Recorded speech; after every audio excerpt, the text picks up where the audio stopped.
El espejo africano, Liliana Bodoc. Capítulo 1. Entre África y América del Sur, 1779 a 1791 aproximadamente. La costumbre de cargar cestos en la cabeza los mantenía erguidos y con el pensamiento más cerca del cielo que de los pies. Era una aldea con pocos habitantes, donde cada uno hacía su parte del trabajo y tenía su lugar en las danzas. Aquellas personas conocían la diferencia entre un fuego sagrado y un fuego familiar donde asar alimentos. Separaban sin dificultad las plantas benéficas de las maliciosas. Aceptaban las lluvias y las sequías. Y cuando se tendían a descansar, eran capaces de reconocer cientos de formas en las nubes. Y Mahoma era un joven cansador, tan diestro que la aldea entera lo consideraba un elegido de los antepasados. Atima era una hermosa muchacha, buena en el arte de teñir plumas y coser pieles. Eran tiempos de cacería. El día había amanecido con olor a madera, y el más anciano de la aldea miraba a su alrededor con una sonrisa divertida, como si supiese que algo agradable estaba a punto de suceder. Y Mahoma miró a la joven Atima por la mañana. La miró con fijeza y siguió andando. Y Mahoma miró a Atima por la tarde. Ella se cubrió las mejillas con las manos y puso su pie derecho sobre su pie izquierdo. Cuando cayó la noche y la aldea entera se reunía alrededor del fuego, y Mahoma volvió a mirarla. Todo estaba dicho.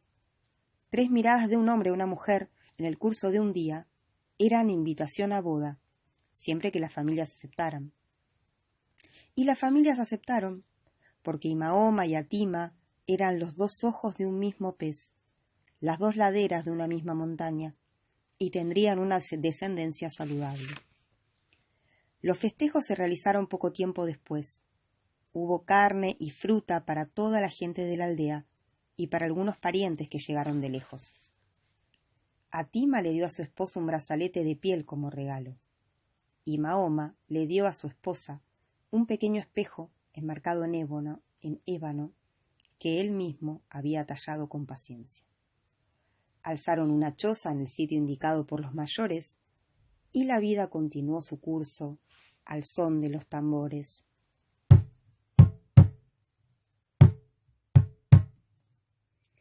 Pero al año siguiente los tambores empezaron a anunciar desgracias, primeros unos, después otros.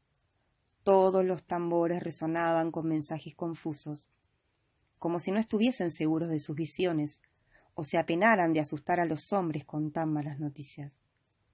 El tiempo caminó a su modo, ni rápido ni lento, y pasó otro año. Los tambores continuaban sonando roncos y tristes. Ellos sabían, anunciaban, advertían que grandes males se avecinaban. 3 años y algunas lluvias habían pasado desde la boda de Mahoma y Atima. Para entonces, los tambores repetían un solo mensaje: ya viene el llanto, ya nos arrancan el corazón, ya viene el llanto, ya nos arrancan el corazón. Atima se había alejado de la aldea buscando frutas comestibles. Su pequeña hija estaba junto a ella. La niña iba a cumplir 3 años, y eso significaba que todavía llevaba el nombre de sus padres. Cuando cumpliera 12 años, ella misma elegiría el nombre para el resto de su vida. Mientras tanto, era Atima por su madre, y era Mahoma por su padre. Es que la gente de aquellas aldeas les daba a los nombres su justo tiempo y su verdadera importancia.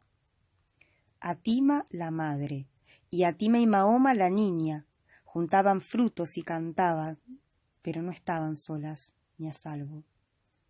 Muy cerca de ellas unos hombres de piel descolorida las miraban desde la espesura, con ojos brillantes como monedas de plata. Eran cazadores de hombres y preparaban las redes, se humedecían los labios con la lengua, tensaban sus corazones. Los cazadores comenzaron a avanzar sin hacer ningún ruido. Atima y Mahoma preguntaba cantando. Atima, su madre, respondía del mismo modo. Los cazadores tenían órdenes precisas. Aquella vez debían ser niños. El mercado de esclavos los necesitaba y pagaba por ellos buenas sumas de dinero. Además, cabían mayor cantidad en un barco, requerían menos alimentos y ocasionaban pocos problemas. Atima le dio a su pequeña hija un fruto rojo y repleto de jugo. Atima y Mahoma lo mordió con gusto, y el jugo dulce le ensució la boca. Los hombres de piel descolorida eran, igual que Mahoma, grandes cazadores, pero Mahoma cazaba con lanzas y ellos con redes. Y Mahoma cazaba animales para que la aldea entera tuviera alimento. En cambio, la red de los cazadores cayó sobre Atima y Mahoma, sobre su vida, sobre su boca sucia de jugo rojo. La pequeña creyó que se trataba de una lluvia distinta a las que conocía. Quiso extender los brazos hacia su madre, pero las sogas la atraparon más todavía. Sus ojos negros cabían perfectos, húmedos en los agujeros de la red. Atima la madre peleó contra los cazadores tanto como pudo, y gritó con la fuerza de 7 gargantas. Sin embargo, era apenas una delgada mujer que nada podía contra un grupo de hombres. Cuando acabó de comprenderlo, Atima se desprendió de la cintura una bolsita de cuero y se acercó a uno de los cazadores suplicando en su lengua. Las súplicas se comprenden en cualquier idioma, y en casi todos los corazones pueden quedar ventanas abiertas. El hombre que estaba al mando entendió lo que Atima deseaba. Tomó la bolsita de cuero y comprobó su contenido. Dentro de ella solo había un espejo pequeño. —¿Quieres dársela a tu niña? —preguntó. Atima lo miró esperanzada. Entonces el hombre metió sus grandes manos por la red y colgó el amuleto al cuello de Atima y Mahoma. Y en ese gesto agotó su bondad. Atima y Mahoma se iba para siempre. El barco en el que la llevaron, con otros cientos de esclavos, cruzó el ancho mar hasta llegar a una tierra donde la gente compraba gente. —¡Vean la fuerza de este jovencito! ¡Vean el porte! ¡Aquí, aquí! Los dientes de esta niña lo dicen todo. Sana, fuerte, a buen precio. Los esposos, Fonteso y Cabrera, caminaban por las calles del mercado de esclavos. Aquel día no tenían intenciones de comprar. Solamente iban a curiosear y a comentar los últimos sucesos. Habrá que decir que se trataba de gente importante, para la cual la ciudad no tenía secretos. —Mira esa niña. La señora Fonteso y Cabrera detuvo a su esposo tomándolo del brazo. Enseguida se acercó a una de las pequeñas que estaban en venta y le sonrió. Atima y Mahoma la miró con seriedad, aunque sin miedo ni enojo. —No pretenda comprarla —se adelantó su esposo—. No es necesario ahora. —Es verdad —admitió su esposa—, pero mire sus ojos. —Mujer, he dicho que no hace falta. La señora Fonteso y Cabrera tenía una opinión distinta y la expresó con entusiasmo. —¡Claro que hace falta! Esta niña debe tener la edad de nuestra Raquel. ¿No cree usted que podría ser su doncella personal? El señor Fonteso y Cabrera tuvo que aceptar que aquella africanita tenía algo especial. —¿Qué llevas ahí? —le preguntó, señalando la bolsita que colgaba de su cuello. Atima y Mahoma no entendió las palabras, pero entendió el gesto, y enseguida protegió con sus 2 manos la herencia de su madre, sin saber que de ese modo se ganaba la voluntad de su futuro amo. —Vaya con su carácter —dijo el señor Fonteso y Cabrera, complacido con la bravura de la pequeña, igual que se complacía viendo cómo mostraban los dientes sus valiosos cachorros de raza. Entonces, como el precio que pedían por ella le pareció razonable, decidió que la llevarían consigo. Al momento de comprar un esclavo era necesario ponerle un nombre, de modo que quedara asentado en las notas de propiedad. ¿La llamaremos? ¿Cómo la llamaremos? Entre todos los niños que estaban a la venta, aquella era la única que no profería sonido alguno. Entonces el señor Fonteso y Cabrera encontró el nombre que buscaba. La llamaremos Silencio, dijo. Bien podría decirse que Silencio fue afortunada. El matrimonio Fonteso y Cabrera tenía una sola hija, y Silencio fue destinada a ser su doncella. Silencio fue tratada con benevolencia. Recibía buena comida, buena ropa y buen trato. Pasaba casi todo el tiempo con Raquel. Obtenía algunos de sus juguetes en desuso, compartía sus dulces. De vez en cuando, si a Raquel le dolía la panza o tenía catarro, Silencio se acostaba sobre sus pies para mantener el calor de su amita enferma. Y eso era mucho mejor que dormir en las barracas frías. Raquel y Silencio crecieron juntas. Raquel aprendía las danzas de salón y luego se las enseñaba a Silencio. Silencio estaba obligada a ayudar en algunos quehaceres domésticos y Raquel se aburría. Cuando Raquel tuvo que aprender las labores que correspondían a una niña educada, se empeñó en que Silencio aprendiera con ella. De otro modo, tejía mal y bordaba peor. «Será mejor que Silencio esté con ella», dijo su madre. Y el señor Fonteso y Cabrera acabó por aceptar. Raquel creció con alegría, y Silencio agradeció la suerte que le había tocado en casa de sus amos. En la cocina, Silencio solía escuchar los relatos que las cocineras negras hacían sobre tormentos y castigos que recibían los esclavos en otras casas. Lluvias de azotes si se les veía un mal gesto. Cadenas si desobedecían o haraganeaban. Muerte por sed si intentaban escaparse. «Demos gracias por la bondad de nuestros amos», decían las negras ancianas. Silencio daba gracias con ellas. Pero Silencio tenía una tristeza. Su nombre. Por mucho que se esforzara, no lograba recordar el nombre que tenía en su tierra. Mientras más intentaba recuperarlo, más se alejaban los sonidos, y una voz de mujer, llamándola, se mezclaba con los trinos y los rugidos de una selva distante. A veces Raquel encontraba Silencio mirándose en su pequeño espejo, con los ojos perfectos, húmedos. «¿Estás triste, Silencio? ¿Pensás en tu nombre? Si querés probamos a ver si te acordás». Entonces comenzaba una lista. María, Mercedes, Pilar, Inés, Antonia. «Esos no», decía Silencio. Aurora, Matilde, Jacinta. «Esos tampoco». Y el nombre africano se perdía. Retrocedía a un sitio donde la memoria ya no encuentra caminos de regreso. Para su cumpleaños 12, Raquel le pidió a su padre un regalo especial. La niña deseaba enseñarle a Silencio las letras y los números. «¿No tiene usted mejores cosas que hacer?», le preguntó el señor Fonteso y Cabrera a su hija. «No me gusta bordar, me gusta ser maestra». «Con que le gusta ser maestra, entonces puede enseñarle a sus primos pequeños». «Ellos solo vienen de vez en cuando». El señor Fonteso y Cabrera dio una profunda pitada a su cigarro. Después pronunció palabras llenas de humo. «Entienda y recuerde que ellos no poseen un alma como la nuestra, y por lo tanto no poseen nuestras capacidades», le dijo su padre. «Pero Silencio está siempre conmigo, y es como si fuera un poquito blanca», dijo Raquel. Aquella tarde, la mirada severa de su padre dio por acabada la conversación. Sin embargo, Raquel insistió al día siguiente y al siguiente. En esta oportunidad, el señor Fonteso y Cabrera demoraba en ceder al pedido de su hija. Sabía que semejante cosa no sería bien vista por sus amigos. «¿Es cierto que en tu casa los esclavos aprenden a leer y escribir?», preguntarían. «Un asunto inaceptable», murmurarían a sus espaldas.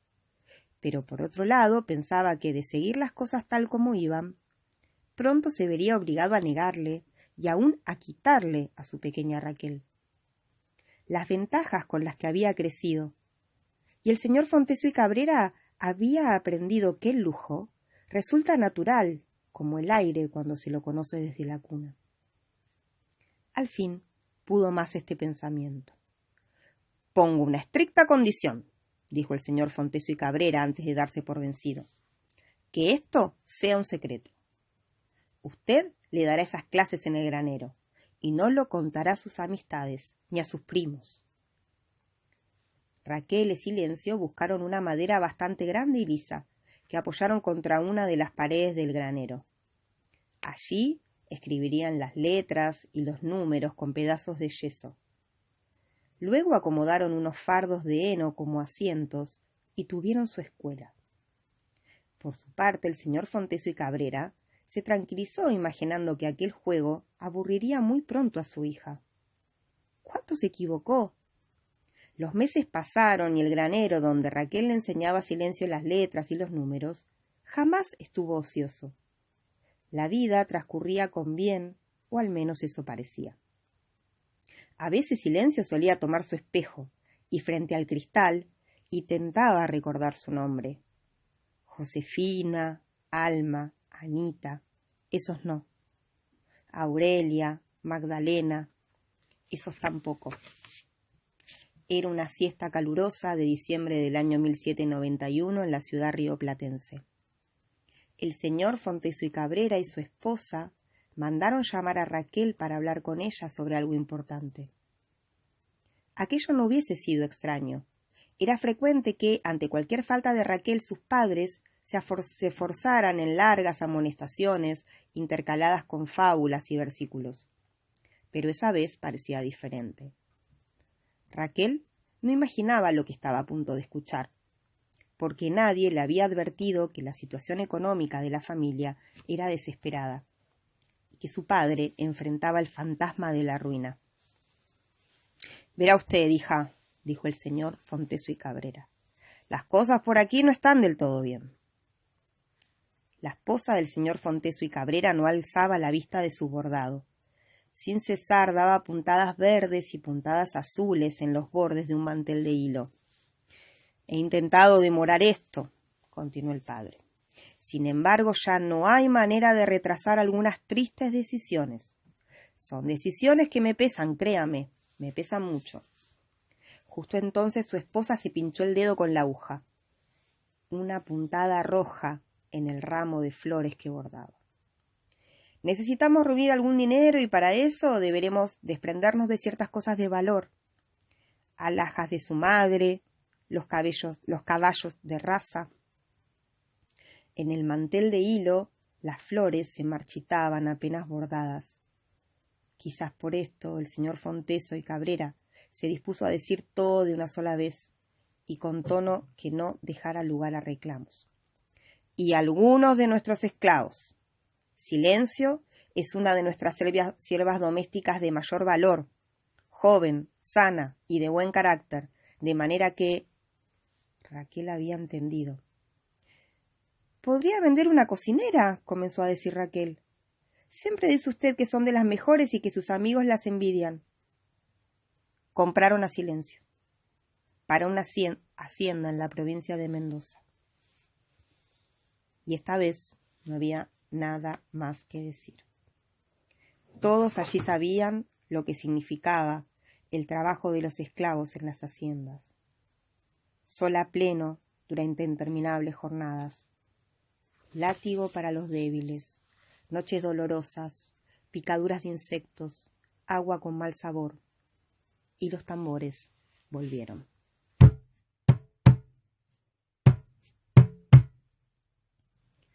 En aquella oportunidad Raquel comprendió que de nada valdría pedir ni encapricharse. Además, las palabras de su padre le traían otras preocupaciones. ¿Mi piano se quedará aquí? Por supuesto, Raquel, tu piano se quedará. El señor Fonteso y Cabrera dio por terminada la conversación. Ve y dile a Silencio que junte las cosas que le pertenecen. Mañana vendrán a buscarla. La señora Fonteso y Cabrera seguía bordando flores muertas. Muy pocas cosas tenía Silencio, y ni siquiera se las llevaría todas. Apenas armó un bulto de ropa, después tomó su espejo, y se fue al granero donde aprendía letras y números. Pasaría allí la última noche, y allí esperaría a sus nuevos amos. El granero estaba solitario. En el pizarrón que se apoyaba contra la pared permanecía escrita una parte de la clase dedicada a la letra M. Silencio sostuvo frente a su rostro el pequeño espejo enmarcado en ébano. Entonces comenzó a moverlo muy despacio. De este modo podía ver en el reflejo del cristal el sitio donde había sido feliz. Las altas ventanas, los techos de madera oscura, los fardos de heno, el piso de paja, un recipiente de tinta olvidado. El espejo le mostró también el pizarrón con las palabras que ella misma había escrito 2 días antes. Amo a mi amita. Pero el espejo, como sucede, mostraba el mundo dado vuelta. Atima im aoma. Eso leyó Silencio, en el pequeño espejo enmarcado en ébano que su madre le había dado antes de que se la llevaran para siempre. Atima y Mahoma.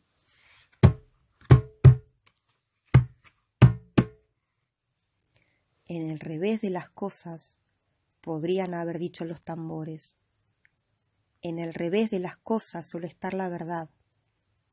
Al día siguiente a Raquel le costó trabajo entender por qué Silencio no estaba llorando. Porque tengo 12 años y puedo elegir mi nombre. ¿Ya lo hiciste?, preguntó Raquel. La esclava asintió con la cabeza y con la sonrisa. ¿Qué nombre elegiste?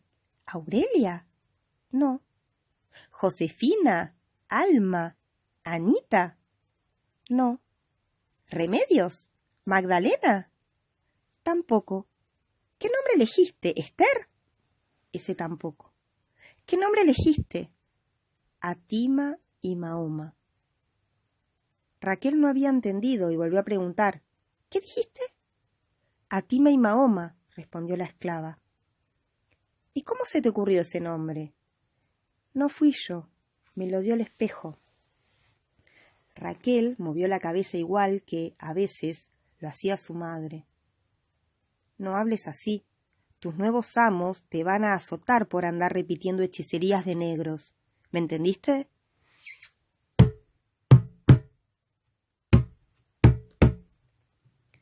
Y los nuevos amos llegaron a media mañana, sin tiempo para esperar largas despedidas y mucho menos llantos. Atima y Mahoma y Raquel apenas pudieron darse el último abrazo. Fue entonces cuando Raquel hizo una promesa. Te voy a buscar. Algún día iré a buscarte. ¡Arre! Y el carro partió rumbo a Mendoza. Raquel corrió un poco por el camino repitiendo un saludo que solo ellas podían entender. ¡Adiós, Atima y Mahoma! Adiós, respondieron los tambores. Los objetos se mueven con las personas. Viajan, se pierden, se venden, se compran. Cruzan el mar o quedan olvidados por mucho tiempo en el fondo de un baúl. Con los espejos sucede lo mismo. A un pequeño espejo enmarcado en ébano le pueden suceder muchas cosas. Pudo, ¿por qué no?, ser donado para la causa del Ejército Libertador. Se han donado para la sagrada causa de la libertad 2 anillos de oro, 5 peinetones de carey, 17 caballos, un cuchillo con mango de plata, 11 ponchos, 9 mantas, un espejo enmarcado en ébano.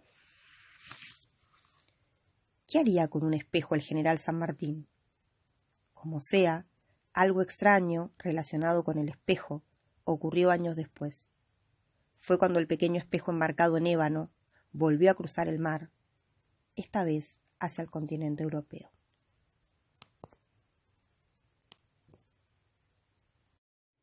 Capítulo 2. España, provincia de Valencia, octubre de 1818.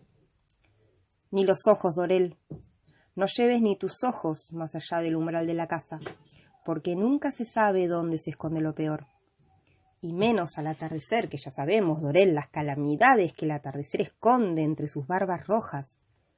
Bien posible es que los moros ronden en busca de cabezas, que luego ahuecan para utilizar como cacerolas. Ya te dije que ellos lo hacen, ¿verdad? Pero, dices, pero, ¿qué pero vas a poner a las enseñanzas de María Petra? Nada de peros, ni de peras, ni de peres. Recuerda que aquí los males son tan numerosos como las moscas. Y a propósito, ¿te he dicho ya de una nueva mosca que clava aguijones en el rostro del que duerme? Así es, y a la mañana siguiente despiertas con urticaria de color azul.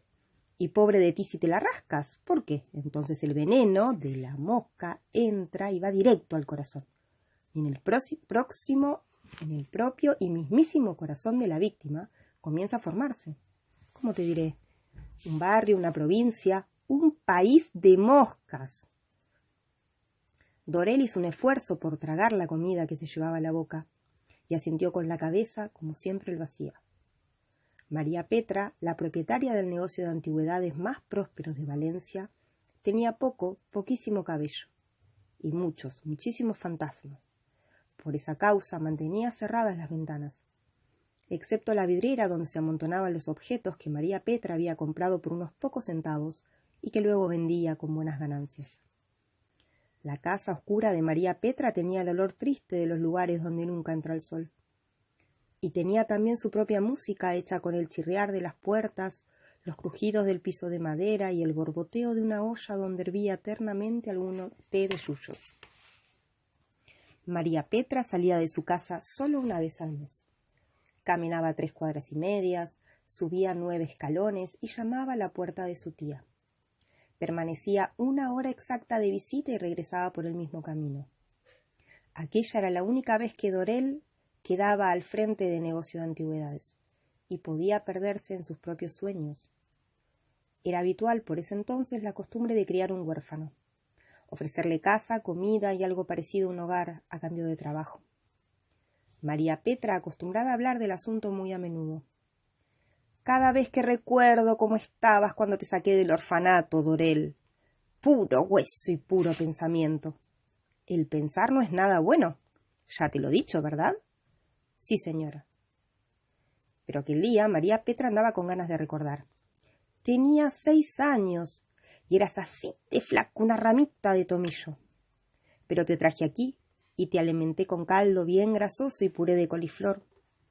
Te enseñé a lustrar los objetos de metal, a lavar almohadas de plumas y otras cosas preciosas que un niño como tú, tan sin gracia, nunca hubiese aprendido. Hoy ya eres un joven bien crecido, tienes 17, ¿verdad? Y eres muy feliz, ¿no es así, Dorel? Así es, señora. María Petra apartó el plato lleno de huesos que tenía frente a sí y cruzó sobre la mesa sus brazos carnosos y blancos. Se sentía contenta de ser tan buena persona. Si hasta te permito recibir cada sábado la visita de ese maestrillo, que viene con sus librotes a contarte que tal o cual río nace en tal cual parte, y que tal o cual animal tiene tales o cuales costumbres. Por mi parte, no puedo hallarle utilidad alguna a esos saberes, pero a ti te gusta eso, ¿o no, Dorel? Dijo María Petra. Y Dorel contestó, sí, señora, eso sí, respondió el joven, que por primera vez durante aquella conversación pareció sincero y entusiasmado. Para Dorel aquella vida era la única posible. Sin embargo, el joven tenía un sueño poderoso, y María Petra estaba a punto de mencionarlo. Te diré que no ha sido tan malo. Los hay peores que tú, eso es cierto. Jóvenes criados que hasta les roban a sus protectores. No es tan malo, debo admitirlo, a no ser... María Petra tamborileó con el dedo de las manos. A no ser por el famoso asunto de tocar el violín. Dorel escuchó y se miró las manos. Un violín había llegado una vez al negocio de antigüedades. Entonces, con una gracia increíble para alguien que jamás lo había hecho antes, Dorel pasó el arco sobre las cuerdas y ya no pudo olvidar ese sonido. La música, Dorel, bien te lo he repetido, nació en el casamiento de una bruja. María Petra habló con voz de contar leyendas. Parece ser que una bruja fue invitada al casamiento de una de sus primas. Llegó, disfrutó del banquete, pero cuando fue la hora de los obsequios, notó que no tenía nada que ofrecerle a la novia. Entonces concibió la idea de abrir su boca deforme y dientuda y tararear. Así nació la música, Dorel, y bien hiciste en olvidarla. Las venas de Dorel vibraron como cuerdas. Porque la olvidaste, ¿verdad? Sí, señora. Pero la sangre de Dorel se movía como el mar. María Petra se inclinó hacia el rostro del joven. ¿Son lágrimas lo que veo en tus ojos? No, señora, no tengo motivos para llorar. Pero el corazón de Dorel quería salir al galope.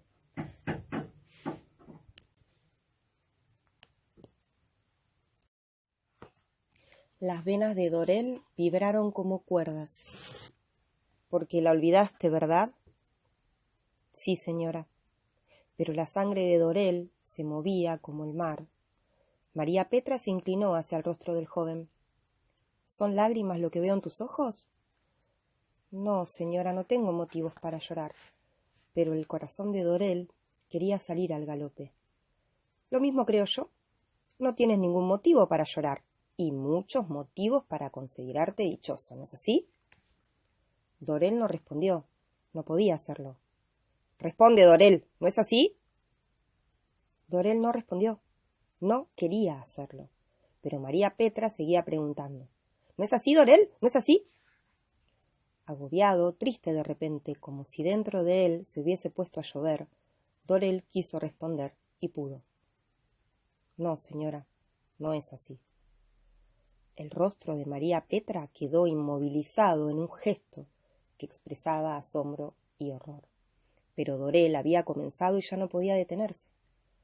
Habló en voz muy baja, con la mirada puesta en una mancha de grasa que tenía el mantel. No soy feliz, señora María Petra, ni nunca lo seré si no me deja usted tocar el violín. El maestro dice que la música es buena para el alma. Y dice además que no es posible que ronden por aquí los moros, porque esa guerra acabó hace 3 siglos. Al fin entendía María Petra. Era ese maestro de mala muerte quien llenaba la cabeza del huérfano con horribles ideas. Pero ella era mujer de carácter y sabía muy bien lo que debía hacer. ¡Nunca más!, sentenció. Y poniéndose de pie comenzó a vociferar mientras daba vueltas alrededor de la mesa. No volveré a permitir que ese hombre te visite. Mi puerta, y María Petra remarcó el mí, jamás se abrirá ni para él ni para sus libros. Se lo diré este mismo sábado apenas asome por aquí con su cara de mono sabio. Por supuesto, María Petra cumplió su promesa. El sábado por la tarde el maestro llegó a visitar a Dorel. Llamó a la puerta y, como siempre lo hacía, puesto que era un hombre bien educado, se quitó el sombrero y sonrió al ver aparecer a María Petra. «Tenga usted buenas noches, señora». Por toda respuesta, la propietaria del mayor anticuario de Valencia extendió el brazo. «¡Fuera! Aléjese usted de mi casa». Pensando que se trataba de una broma o de un malentendido, el maestro amplió su sonrisa. «No comprendo», dijo. «¿Qué es lo que no comprende?», María Petra repitió con claridad. «Aléjese usted de mi casa», y remarcó el mí. Como el maestro no tuvo mejor idea que insistir, María Petra se vio obligada a decirle, palabra por palabra, grito por grito, todo lo que tenía en contra de sus libros y de sus ideas, de sus números, de sus letras, de sus mapas y de sus palabras en latín. Ninguno de los argumentos que el maestro intentó oponer sirvieron de nada. María Petra, fuera de sí, solo le exigía que se marchara, que no regresara jamás a torcer la cabeza del pobre huérfano y, sobre todo, que no volviera a decir que la guerra contra los moros había acabado hace 3 siglos, porque ella los escuchaba todas las noches, cuando le sacaban filo a sus sables curvos. Después de un rato de intentar tranquilizar a la mujer, el maestro pareció darse por vencido. No perdió, sin embargo, su caballerosidad y saludó a María Petra llevándose la mano al sombrero. Antes de marcharse, vio el rostro de su alumno por la vidriera del negocio de antigüedades. Allí, entre teteras de plata labradas, espadas y almohadones bordados, Dorel tenía el aspecto de un ángel de porcelana. El maestro saludó al niño con la mano en alto, y pareció que sus ojos intentaban decirle algo como: «Corre, Dorel, corre tan lejos como puedas». Aquella misma semana tocaba la visita mensual de María Petra a casa de su tía. En esos días, desde el episodio con el maestro, apenas se había abierto la boca, y solo para dar órdenes que Dorel cumplió sin chistar. Eran las 2 de la tarde cuando María Petra apareció en el negocio con su vestido azul y su sombrero. «Voy a salir», dijo, y como si fuera necesario aclaró. «Visitaré a mi tía». «Claro, señora». «Quedas a cargo, Dorel». Las campanillas de bronce sonaron alegres cuando María Petra traspuso la puerta en dirección a la calle. Dorel suspiró todo el aire que tenía amontonado en el pecho, y aunque no sonrió, al menos se sintió aliviado. Sin embargo, no había alcanzado María Petra la esquina cuando un joven de cabello rojizo entró al negocio. Traía un pequeño paquete en las manos. Parecía asustado o tímido. «Me manda mi madre», dijo. «Ella desea vender esto». El recién llegado desenvolvió su tesoro. Se trataba de un espejo enmarcado en ébano, más o menos del tamaño de la palma de una mano. Sin prestarle demasiada atención, Dorel negó con la cabeza, pero el joven insistió. «Mira que este espejo vino desde América. Lo trajo mi padre. Mi padre es sargento y hace poco que regresó a casa de una herida que recibió peleando contra el ejército del tal Don San Martín. ¿Sabes algo sobre eso?» Dorel sabía, porque el maestro le había hablado sobre esas guerras, y le había dicho que aunque había un océano de por medio, no les eran ajenas. Mientras Dorel recordaba, el joven seguía con lo suyo. «Si lo mirás con detenimiento, verás que tiene bien tallada la madera». Dorel lo tomó en sus manos. Él ya sabía reconocer objetos verdaderamente antiguos y diferenciarlos de baratijas y de imitaciones. Dio vuelta al espejo y vio una marca hecha a punzón en la parte inferior. «Aquí está dañado», dijo Dorel en su papel de comerciante. «Por solo 4 monedas te lo dejo», respondió el joven. Dorel comprendió que, dañado o no, el objeto tenía mucho valor. Seguramente a María Petra le complacería mucho una buena compra. «Te doy 3 monedas», ofreció Dorel.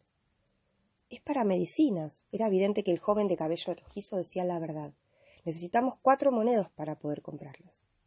Dorel dudó, pero las palabras de María Petra repicaron en su cabeza.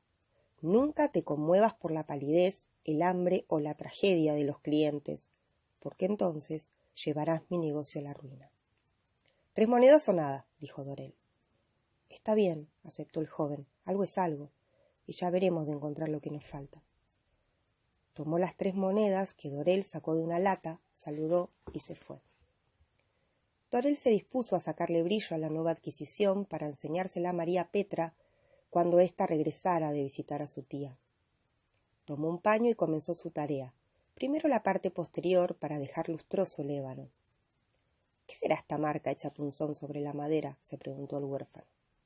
Cuando la parte de atrás estuvo impecable, Dorel mojó el paño en alcohol para limpiar el cristal.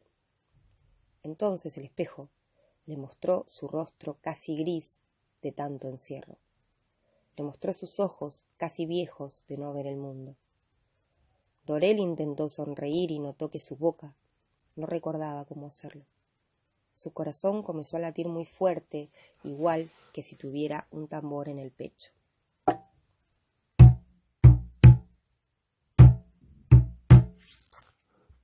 ¿Por qué no le había dado al joven las 4 monedas? Si el espejo se vendería en más de 10. Tal vez ya se parecía demasiado a María Petra. Mirándose bien, veía hasta los mismos rasgos en su rostro. Pero no quería parecerse a ella. Quería parecerse a su madre. Dorel no la había conocido, pero siempre la había imaginado como una dulce mujer que sabía cantar. Su madre nunca se hubiera aprovechado de un desesperado. Pero María Petra iba a ponerse contenta con una buena compra. Pero el maestro siempre repetía que la estatura de un hombre es la de su corazón. ¿Y su madre? ¿Qué diría su madre? Quizás aún puedas alcanzarlo. Dorel tomó otra moneda de la lata. «Corre, Dorel, corre tan lejos como puedas. No salgas a la calle, Dorel, que los moros buscan cabezas. Dorel, esa guerra acabó hace 3 siglos. Dorel, buscan cabezas. Dorel, hace 3 siglos que buscan cabezas, que acabó la guerra. No salgas a la calle, Dorel. ¿Qué diría tu madre? Corre, Dorel, corre tan lejos como puedas. Hace 3 siglos buscan cabezas, la estatura de un hombre es la de su corazón». Todas esas voces se unían en la cabeza de Dorel, la de su maestro, la de su madre, la de María Petra. Dorel tomó el espejo para darse coraje. Avanzó unos pasos. Solamente abriría la puerta. Tal vez el joven estaba por allí cerca, pidiendo la moneda que le faltaba. Las campanillas que colgaban de la puerta volvieron a sonar. Dorel asomó la cabeza y miró hacia ambos lados de la calle. El joven que acababa de venderle el espejo de ébano no estaba a la vista. Dorel respiró hondo. Podría atreverse a llegar a la esquina. Le daría al joven la cuarta moneda para su medicina y regresaría de inmediato. Volvió a respirar. La tarde olía fuerte. Cerró la puerta a sus espaldas y empezó a caminar. Capítulo de cierre. En las historias el tiempo puede volver atrás y saltar hacia adelante. No tiene forma fija ni trazo obligatorio. Alas. Eso sí tiene, para volar a su antojo por cualquier cielo. El cielo de hoy, el de ayer, el cielo que aún no comienza y el que nunca terminará. Cuando Atima y Mahoma tuvo 12 años, fue vendida por el señor Fonteso y Cabrera y enviada a trabajar a una hacienda de la provincia de Mendoza. A pesar de su triste situación, la niña tuvo ingenio suficiente para ocultar su espejo de modo que nadie se lo quitara. Atima y Mahoma lo mantuvo con ella oculto y a salvo. Años después, Atima y Mahoma obtuvo permiso del amo para casarse con un esclavo de la hacienda. Y en el año 1802 nació una niña. Esta vez, sin importar cómo los amos decidieron llamarla, Atima y Mahoma susurró el nombre elegido a oídos de la recién nacida. Se trataba de un nombre que unía las dos partes de su vida, África y América, las dos orillas del mar. Te llamaremos Atima Silencio, dijo. El carro de la peste, todo hecho de huesos humanos, llegó a Mendoza y tomó su gran carga de muertos. A veces, los esclavos de las haciendas eran arrojados en él antes aún de que acabaran de morir. En el carro de la peste se fue el padre de Atima Silencio. Poco después, su esposa, Atima y Mahoma, se fue también. Atima y Mahoma se marchó con la luz del día y algo dijo sobre un barco que la esperaba en el puerto para llevarla de regreso a su tierra roja. Desde entonces, Atima Silencio solo pensó en escapar de allí. El espejo africano, capítulo 3. Una hacienda en la provincia de Mendoza, octubre de 1816. No se lo dijo a nadie, ni a la escudilla donde comía, ni a su sombra, porque Atima y Mahoma sabían que los rumores de fuga tenían sus propios pies y corrían a casa de los amos. Escaparse no era difícil en aquella vasta hacienda con poca custodia. Lo difícil, lo imposible, le hubiesen dicho algunos esclavos viejos, era evitar que los capturaran casi de inmediato. Era breve la libertad de los esclavos prófugos. Además, le hubiesen dicho los mayores, ¿qué destino podía guardarle a quien se escapaba de su suerte? ¿Dónde encontraría asilo? Fuera a donde fuera sería devuelto al amo para recibir castigos sin nombre. Atima Silencio pasó la noche con los ojos en el techo de paja del barrancón donde dormía con las demás mujeres. Pensaba que no quería enfermar allí, como casi todas las esclavas, y morir en un camastro sin tener siquiera el consuelo de los tambores, porque el amo los había perdido. El ritmo seco y profundo ya no se escuchaba en la hacienda. Tan, tan, tan, y con él se había acabado la única alegría de los esclavos.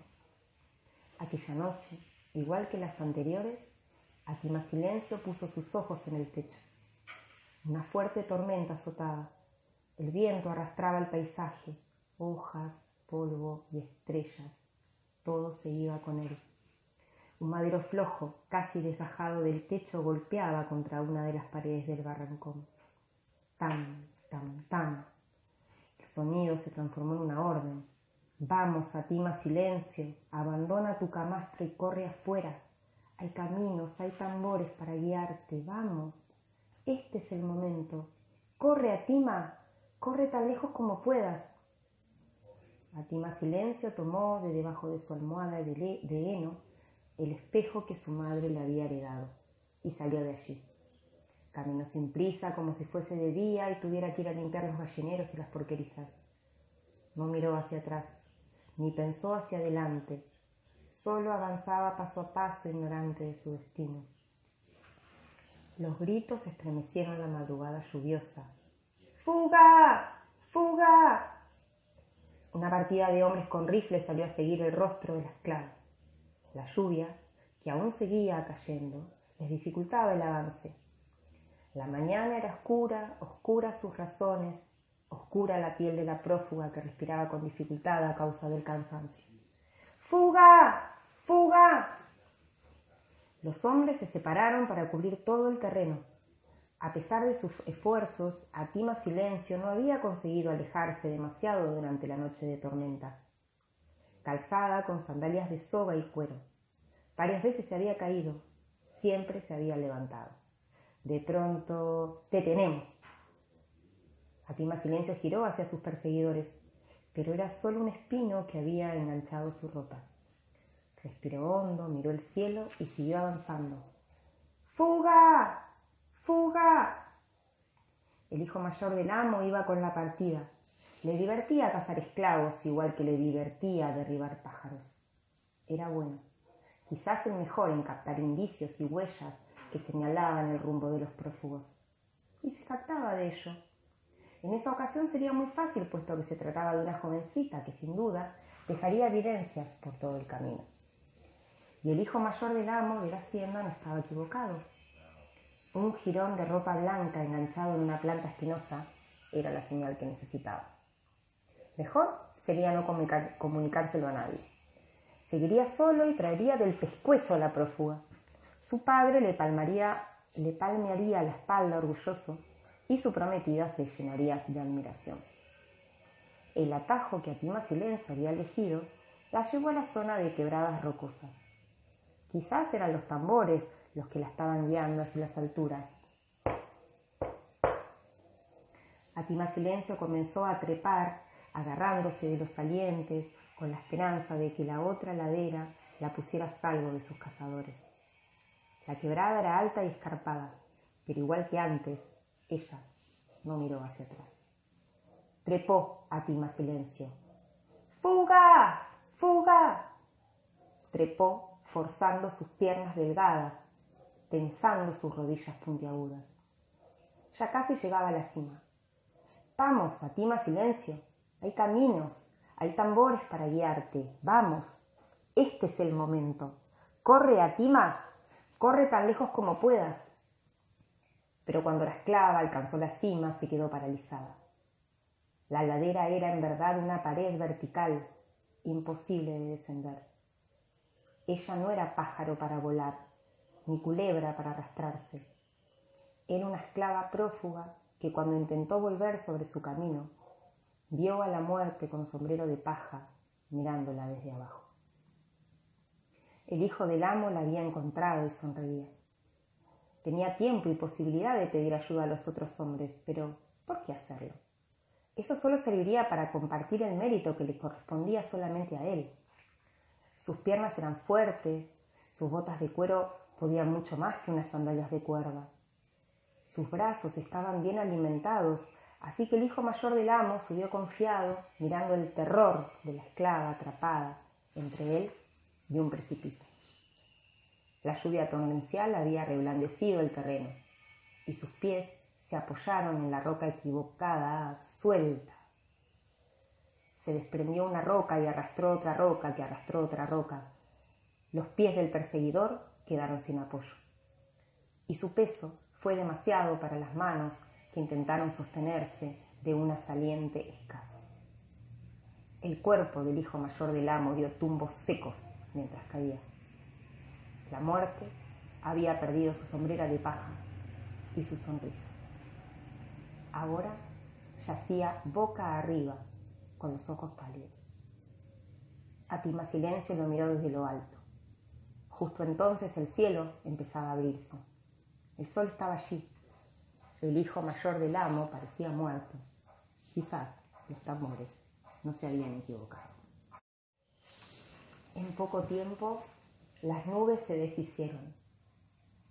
El sol salió con fuerza, despabiló a los animales y sofocó a los hombres con los vapores húmedos que levantó desde la tierra. Los perseguidores de Atima Silencio comenzaban a impacientarse.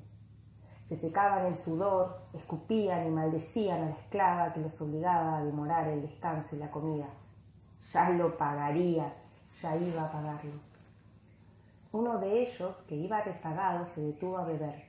Le quedaba muy poca agua, de manera que se vio obligado a sacudir el odre sobre su boca abierta. Así estaba, de cara al cielo, cuando una luz llamó su atención. ¡Allí, miren! ¡Allí!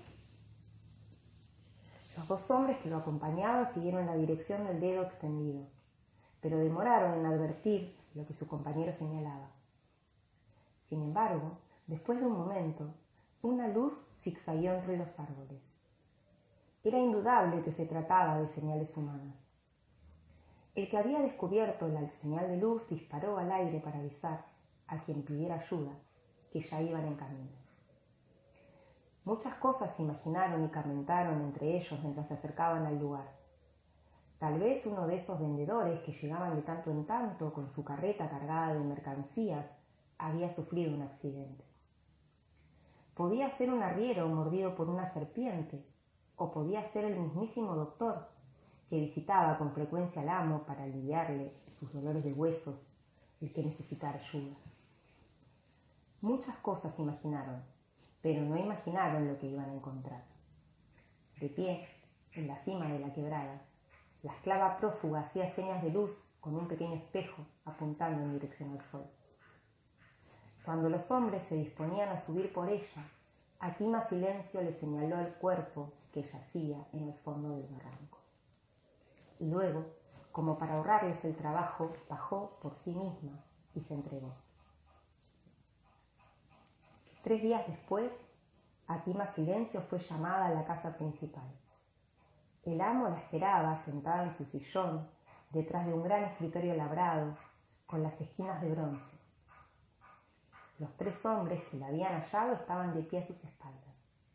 El amo bebía té porque tenía tiempo. ¿Sos la que quiso burlarse de mí?, afirmó. El amo tenía tiempo, por eso bebía té a sorbos pequeños y ruidosos. ¿Sabes que tu vida y tu muerte caben en la palma de mi mano? ¿Sabes que dejar un prófugo sin castigo es el peor error que un hacendado puede cometer? Pero salvaste la vida de mi hijo. El médico dice que volverá a ser el de antes, y yo digo que volverá a ser el mejor cazador de esclavos prófugos. El amo bebía el tiempo como si se tratara de un té muy caliente. Las mujeres son débiles, siempre lo digo. La prometida de mi hijo y mi esposa me han pedido por vos. Desean y suplican que, en compensación por lo que hiciste, te dé la libertad que tanto querés. ¿Y sabes qué haré yo? Les voy a dar el gusto. Atima Silencio se tambaleó en su lugar. Las lágrimas que había retenido al borde de los ojos se derramaron. Les daré el gusto, claro que sí. Sos libre desde este mismo instante. Y hasta una carta te voy a dar para que nadie te traiga de regreso. Pero escucha bien esto. Vas a volver pronto. Vas a volver suplicando. ¿Cómo te imaginas la libertad, desgraciada? Anda nomás, que ya te voy a ver con la mano extendida. El amo bebía té. El amo tenía tiempo. Atima Silencio abandonó la habitación caminando de espaldas. Esa misma tarde ella y su espejo salieron de la hacienda hacia la libertad. El espejo africano, capítulo 4. España, provincia de Valencia, octubre de 1818. El sol ocupaba todo el espacio, y sin embargo no hacía demasiado calor. Al principio la luz fue dolorosa para los ojos desacostumbrados de Dorel, que debió cubrirse y parpadear antes de poder distinguir las formas. Hasta la esquina, se dijo, pero la esquina parecía tan lejana como el horizonte. La esquina era un mundo desconocido y lleno de todos los peligros que María Petra le había enumerado sin cesar durante años. los moros, las moscas venenosas, los gitanos, la fiebre amarilla, la fiebre negra, los rayos que caían del cielo despejado, las grietas que pueden abrirse de pronto bajo los pies de las personas, las manadas de perros gigantes y otros muchos peligros horrendos que esperaban cerca, afilando los dientes. El miedo le endurecía las piernas, le humedecía la nuca. Sin embargo, decidió avanzar hasta la próxima esquina. Solamente unos pasos, apenas unos pasos, y volvería de inmediato a la seguridad del negocio de antigüedades. De cualquier modo, no podía demorar demasiado, porque María Petra tenía calculada la visita mensual a casa de su tía, y pasara lo que pasara, iba a regresar puntualmente. Hasta la esquina, se animó Dorel a sí mismo. Se encontraba el joven de cabello rojizo que había ido a venderle el espejo, bien le daría la cuarta moneda que antes le había negado. Y si no lo encontraba, mala suerte. Entonces olvidaría el asunto. Dorel dio un paso corto y vacilante. Nada ocurrió. Dorel dio otro paso y 3, y otro, y 5, y 6, y otro, y 9, y 10, y otro. Ya estaba a más de 10 pasos de la puerta de la casa de antigüedades. Quizá con otros 10 pasos podría alcanzar la esquina. En eso estaba cuando de pronto un hombre vestido con traje oscuro apareció en la calle, avanzando hacia él. Dorel quedó paralizado. ¿Sería un moro? Seguramente no, porque los moros tenían la piel negra. ¿Tendría alguna fiebre que le contagiaría pasando a su lado? ¿Y si se trataba de un gitano? Entre tantos pensamientos, Dorel solo atinó a apoyarse contra el muro de piedra, con la cabeza metida entre sus brazos. Allí estuvo inmóvil esperando que ocurriera lo inevitable. Los pasos del hombre sonaban cada vez más cercanos, ya casi estaba allí. ¿Un gitano? ¿Un apestado por la fiebre amarilla? ¿Un rayo? ¿Te sucede algo, muchacho? ¿Puedo ayudarte? La voz del hombre sonó cordial, y cuando Dorel asomó sus ojos sobre los brazos, vio una sonrisa sin colmillos. ¿Quieres que te acompañe a tu casa?, continuaba diciendo el hombre de traje oscuro. Dorel negó con la cabeza. ¿Buscas a alguien? La cabeza de Dorel dijo que sí. ¿Y a quién buscas? A un joven de estatura que necesita una moneda. ¿Un joven de cabello rojizo? Sí, señor, de cabello rojizo. Pues creo haberlo visto en la plaza principal. Si corres lo encontrarás.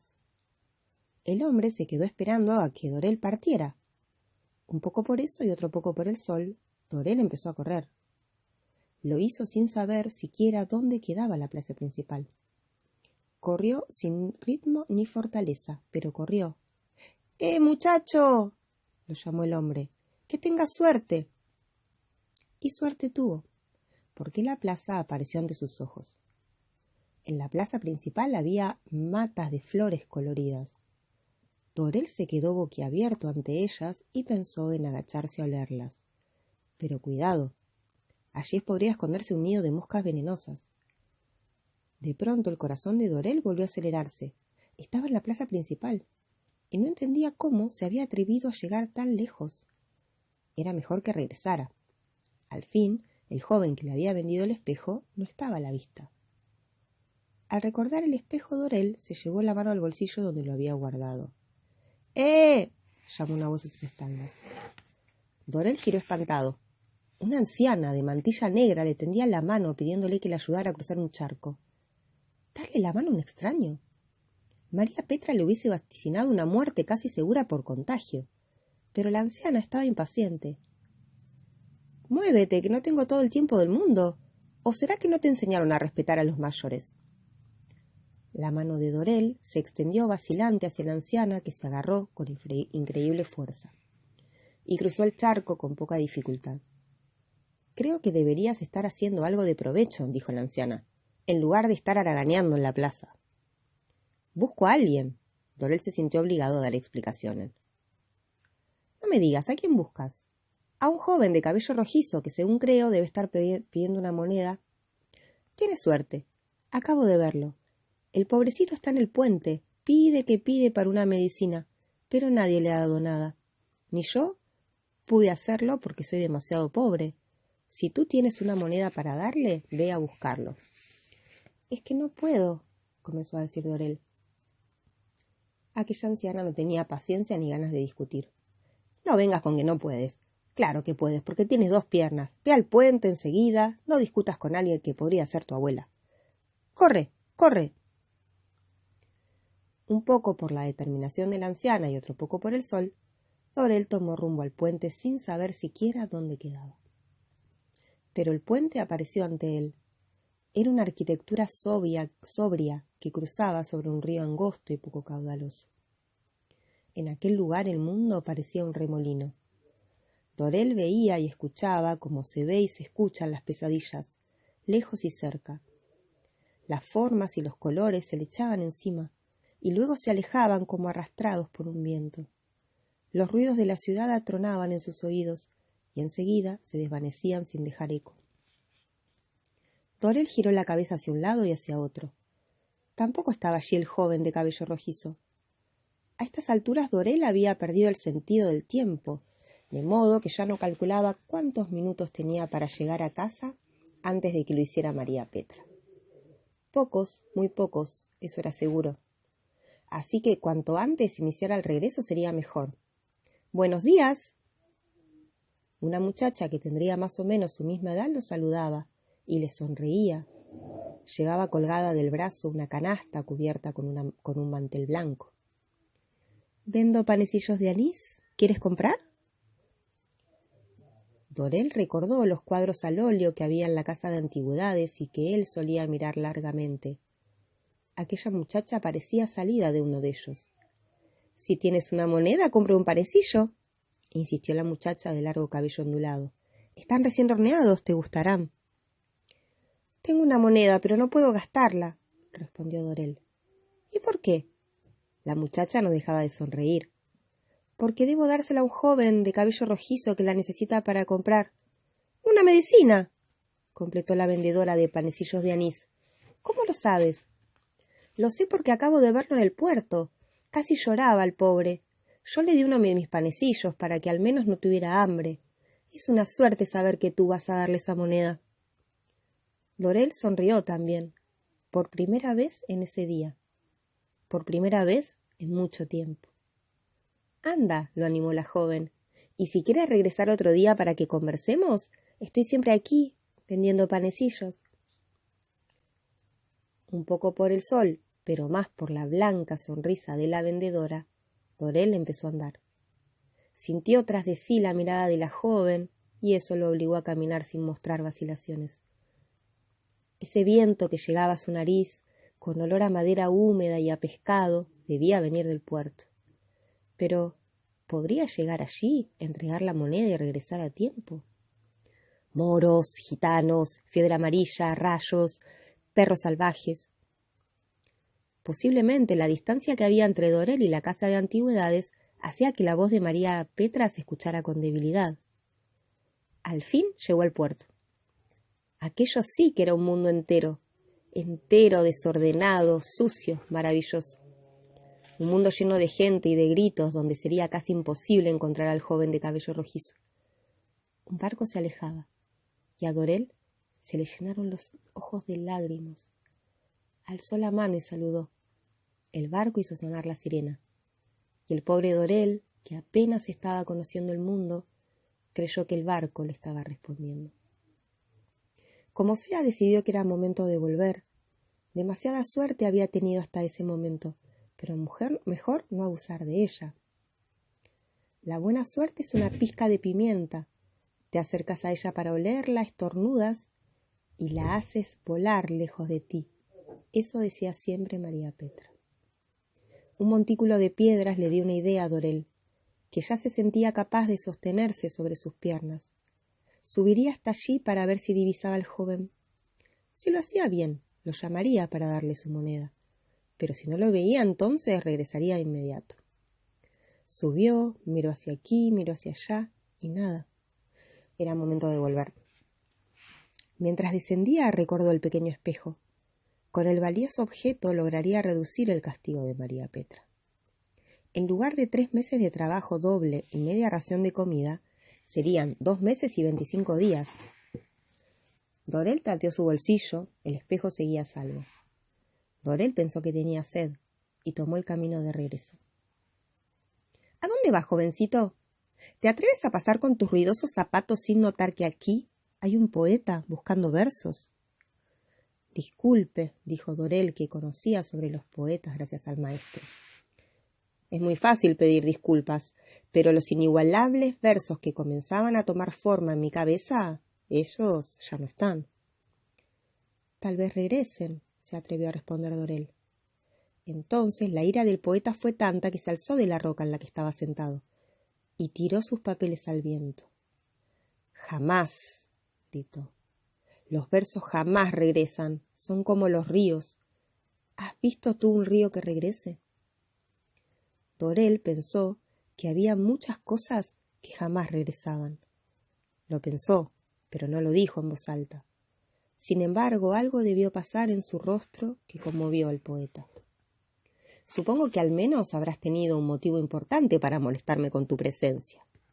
Dorel se sintió feliz de tener una buena razón para dar. Sí, señor, busco a un joven de cabello rojizo.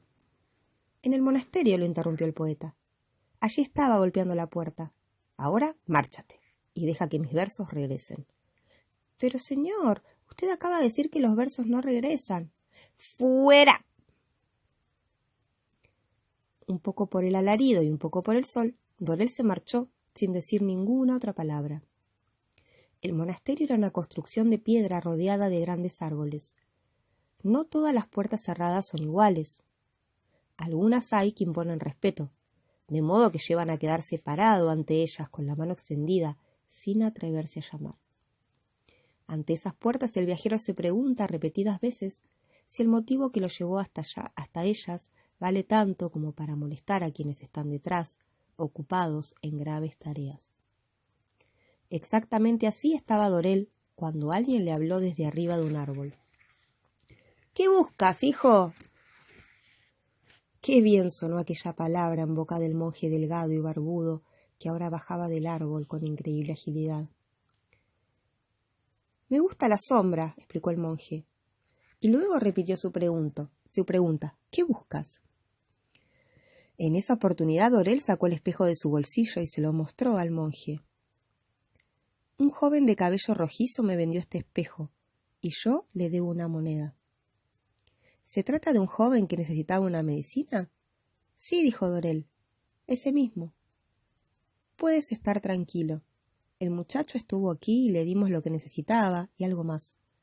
Por cierto, estaba muy agradecido hacia la persona que le había comprado el espejo. Y por lo que veo, esa persona eres tú. Yo soy, sí. Dorel no quería marcharse de aquel lugar sombreado y fresco. El monje se quedó mirando con atención. Sacó las manos de las mangas de su túnica marrón y acarició la cabeza de Dorel. Parece sediento, dijo. Es verdad, vengo caminando de muy lejos. El monje sonrió. Quizás, dijo, porque lo lejos y lo cerca dependen del caminante. Un rato después, Dorel bebía un tazón de leche fresca en una sala del monasterio. Con una mano sostenía la taza y con la otra el espejo que un rato antes le había mostrado al monje. Cierto que tenía sed, Dorel, dijo el monje barbudo, que para ese momento ya sabía el nombre de su invitado. Sí, señor, tenía. El monje pareció tener una idea repentina. Iré a prepararte una vianda con galletas y frutas, ya que dices que tu camino es tan largo. Mientras tanto, mira y curiosea tu gusto. Dorel caminó por la sala. No había allí demasiado para ver, excepto unos muebles enormes de madera gruesa y sobre ellos algunos libros. Una bandeja de plata, un crucifijo, papeles y tinta. De pronto los ojos de Dorel se abrieron como frente al mejor de los paisajes. Estaban enormes de madera gruesa y sobre ellos algunos libros. Una bandeja de plata, un crucifijo, papeles y tinta. De pronto los ojos de Dorel se abrieron como frente al mejor de los paisajes. Estaba sobre una repisa adosada al muro. Parecía conocerlo y esperarlo. Dorel dejó el espejo que aún sostenía y tomó el precioso objeto con cuidado, aunque sin temor. lo apoyó sobre su hombro izquierdo, rasgó el aire. Sonó un acorde de violín en el monasterio, y para todos aquellos que lo escucharon fue evidente que la mano que lo tocaba poseía una virtud singular y asombrosa. Detrás de la puerta el monje escuchaba con todo su cuerpo y asentía. En el espejo colocado sobre la repisa se reflejaba el rostro resplandeciente de Dorel. El joven sonreía, y eso es lo mismo que decir que sonreía al espejo. El pequeño espejo, enmarcado en ébano. Final del capítulo. A fines de 1816, en América del Sur, un ejército se preparaba para cruzar las montañas. Atima Silencio caminó por una ciudad convulsionada que no tenía tiempo ni oídos para una pequeña esclava liberta. Pidió trabajo y no se lo dieron. Nadie quería cargar con una esclava que ya había probado la libertad. Era un riesgo demasiado alto y era también un mal ejemplo para los esclavos propios.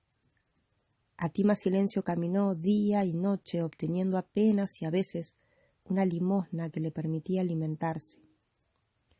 Tanto anduvo que finalmente el día y la noche fueron una misma cosa para ella. Pero el hambre tenía sus habilidades y el olfato es una de ellas. Atima Silencio sintió olor a carne asada y fue tras él.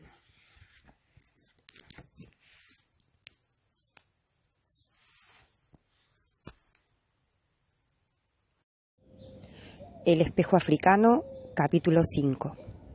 Provincias Unidas de Sudamérica, campamento militar en Mendoza, noviembre de 1816.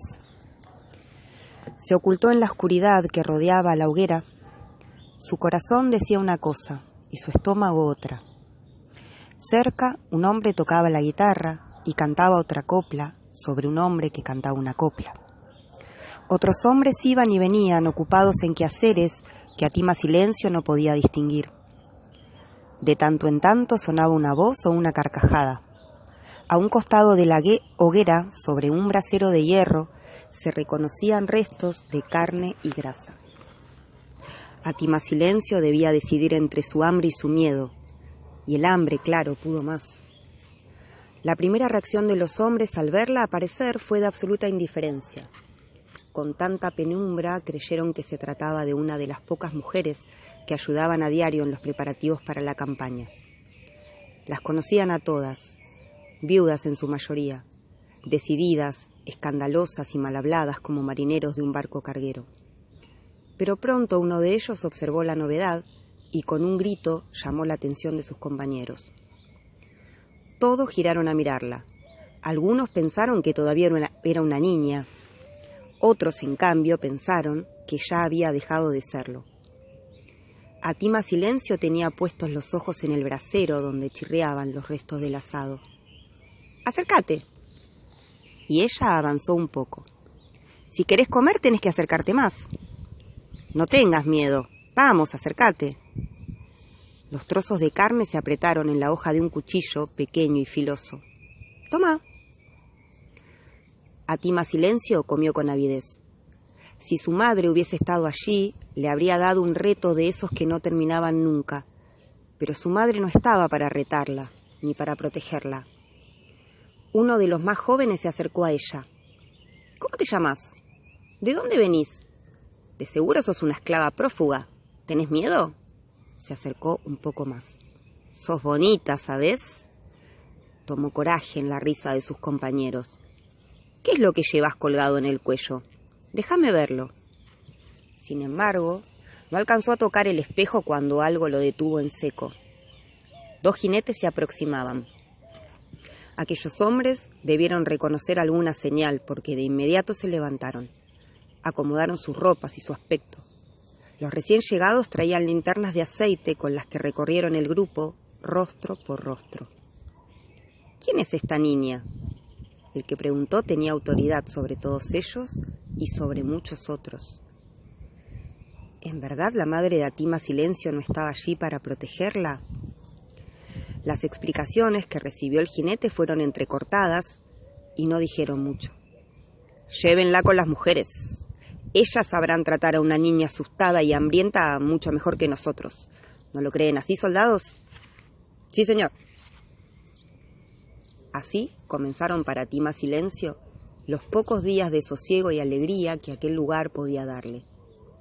Tuvo alimento y hasta alguna compañía. Las mujeres le dieron trabajo y conversación, pero nunca dejaron de advertirle que muy pronto el ejército partiría y cada quien seguiría su propio rumbo. Tima Silencio conoció el nombre y el rango del jinete que le había ayudado. Solamente 2 veces volvió a verlo, y siempre de lejos. Hubo, sin embargo, una tercera oportunidad que Tima Silencio no dejó pasar. Buenas tardes, señor. Fue duro el gesto del hombre que se vio obligado a levantar la mirada de sus papeles. No reconoció a la joven que estaba días atrás junto a la hoguera y jamás iba a reconocerla. ¿Qué buscas aquí? Sé que usted necesita muchas cosas para su ejército y yo tengo... No es mi tarea recaudar las donaciones. Afuera te van a indicar a dónde llevarlas. Una tos seca interrumpió la malhumorada respuesta. Alce los brazos, señor, dijo Tima Silencio. Alce los brazos y diga, con Dios se va la tos. El hombre se sirvió agua en una jarra que había a su lado. Bebió un sorbo y no pudo evitar sonreír. Vamos a ver qué tenés para donarle al ejército. El rostro de Tima Silencio era un carbón encendido. Este espejo, señor. Entonces Tima Silencio atropelló las palabras. Viene del África, señor. La madre de mi madre se lo dio a mi madre y mi madre me dijo que su madre... Despacio, que con tantas madres ya no comprendo lo que decís. Después, como si no estuviera interesado en la historia, el hombre cambió de tema. ¿Y para qué crees que podría servirnos un espejo? Tima Silencio respondió enseguida. Para hacer señales de luces, señor. Yo las hice y con eso salvé la vida del hijo de mi amo, que por eso me dio la libertad. Vaya. Pero una vez más la conversación de la joven no logró captar la atención del hombre, que con apariencia distraída miraba el espejo que sostenía en la mano. ¿Sabés lo que es un salvoconducto?, preguntó de repente. Tima Silencio negó con la cabeza. En medio de la guerra es necesario que los mensajeros que se trasladan de un sitio a otro lleven consigo algo que los identifique. Una seña, algo que nos indique de que se trata de un amigo, ¿me entendés? Sí, señor, lo entiendo. Mirá lo que vamos a hacer para darle a este espejo un buen destino.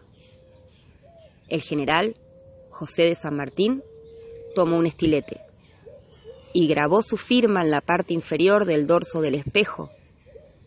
La madera de ébano quedó marcada para siempre. Ya está, dijo. Ahora es un salvoconducto y tendrá trabajo en esta guerra. Tima Silencio estaba feliz. Gracias, señor. Te prometo que lo llevará uno de mis mejores mensajeros.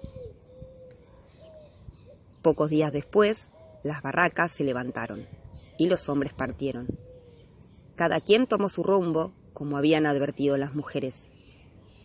Para Tima Silencio se habían terminado los días de sosiego y alegría que aquel lugar había podido darle.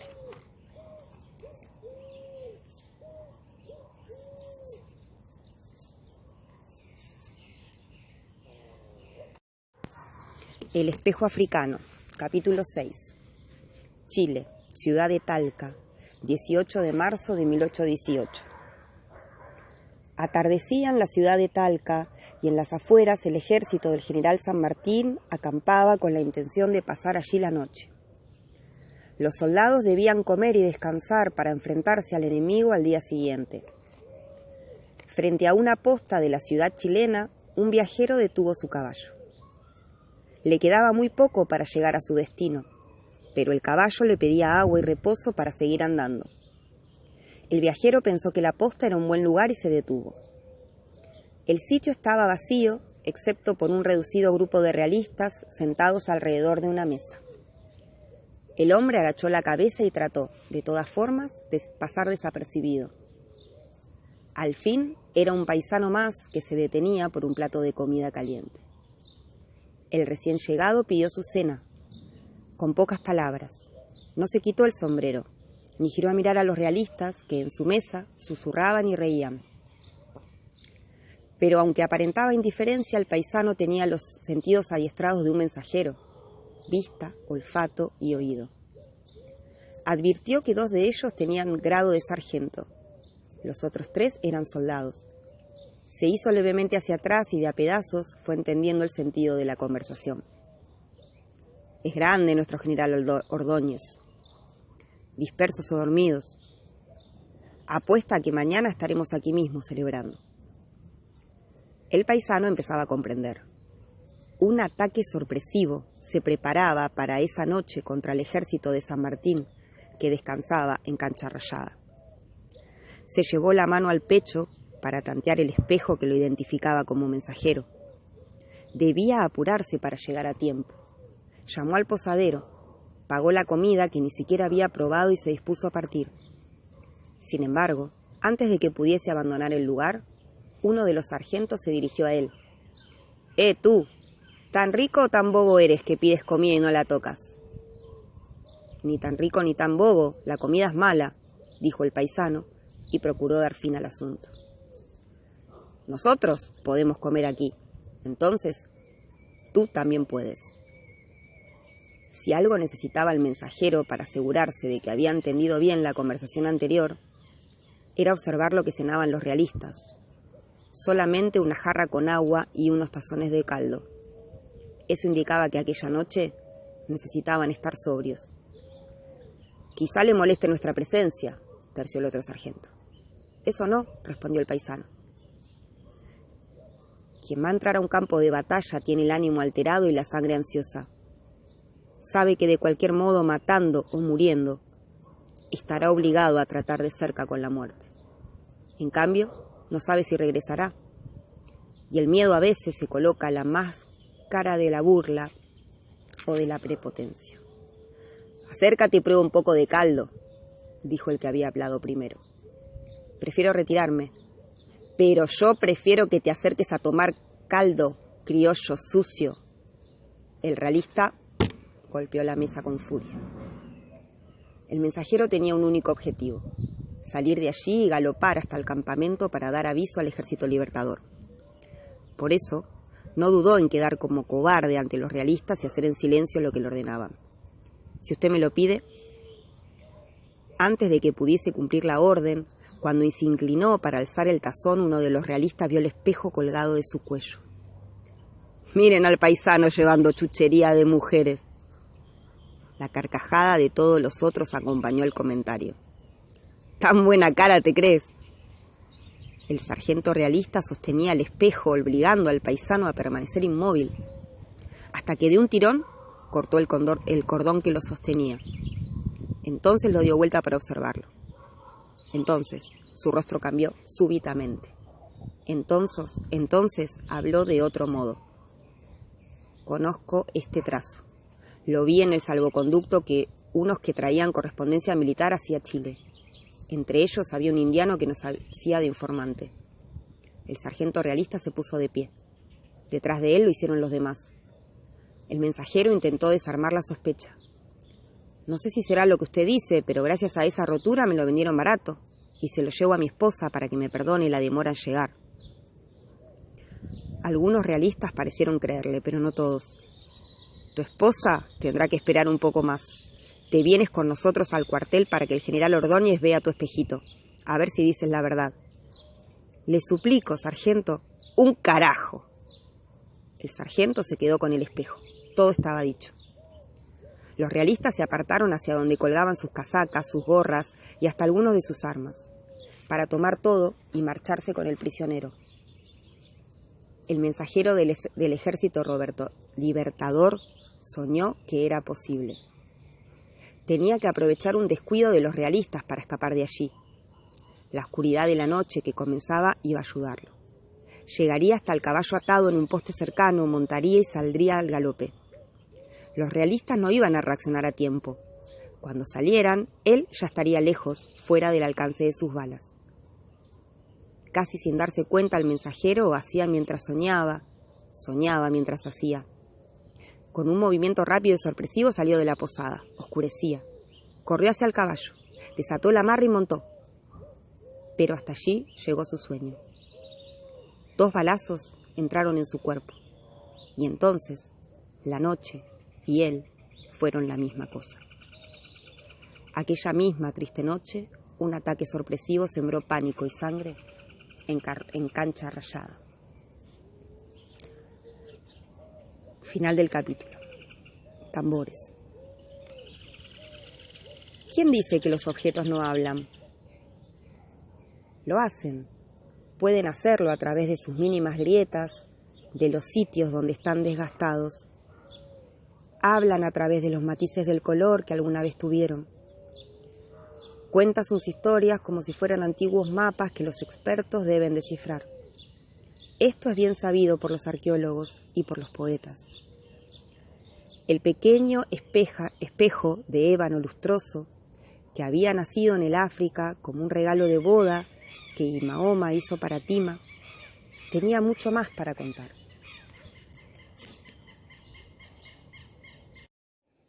El espejo africano, capítulo 7. Provincia de Mendoza, año 1821. Después de la partida del Ejército Libertador hacia Chile, comenzaron para Tima Silencio años difíciles. Solo conseguía trabajos duros y temporarios que le desgastaban la salud y no le dejaban a cambio mucho más que comida y un techo compartido. Supo de la derrota en Cancha Rayada. Más tarde se alegró con las victorias, pero las victorias de la libertad aún le eran ajenas y en nada aliviaban su situación. Su último trabajo había sido descarnando cueros en una curtiembre, durante la temporada, pero había acabado semanas atrás.